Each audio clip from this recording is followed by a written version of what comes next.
I'm Michelle Salta with BrightTALK. We're here at RSA 2016, and joining me today is Martijn Grooten with Virus Bulletin. Thank you so much for joining us, Martijn. Thanks for having me.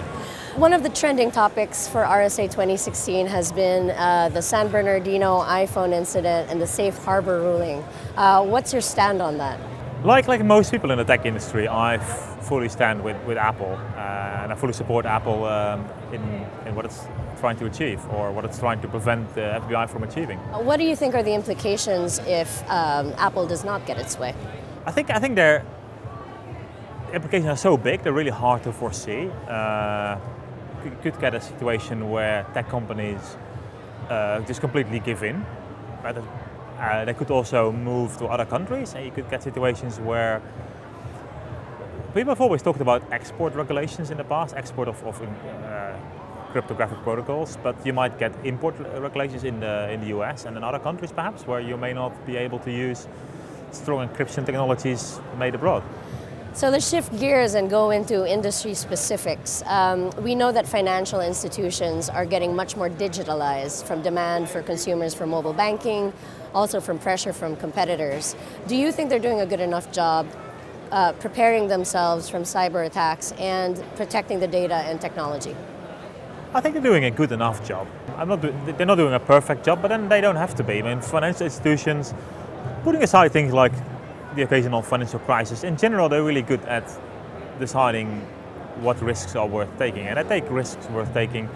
They know that they lose some money to financial crime, and some customers will be unhappy with that, but they've probably mitigated these problems quite well by, for example, making sure that customers who follow best practices, who then lose money through financial theft, get the money back.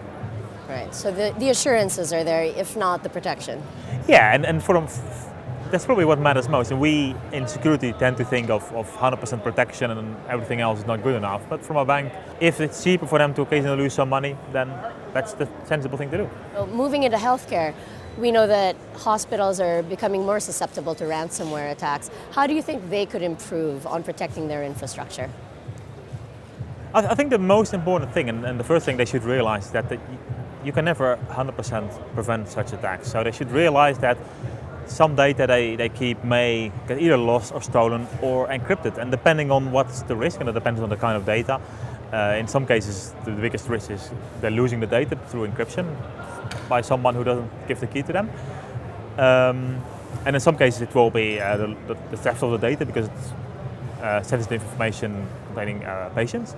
Depending on that, they should either make sure that the data is stored offline, or they should make sure secure backups are taken. So as you can see, the floor is closed, people are starting to go home, and I think people are leaving here with a little bit of a doomsday scenario in their heads, or they may. Do you see any hope for the future of cybersecurity and IT security?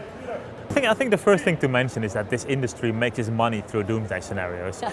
So I wouldn't judge the state of security industry or security in the world by what's going on at RSA or other security events. There are a lot of bad things happening, but there's also a lot of positive things happening, and we don't always realize it because these things don't make the news.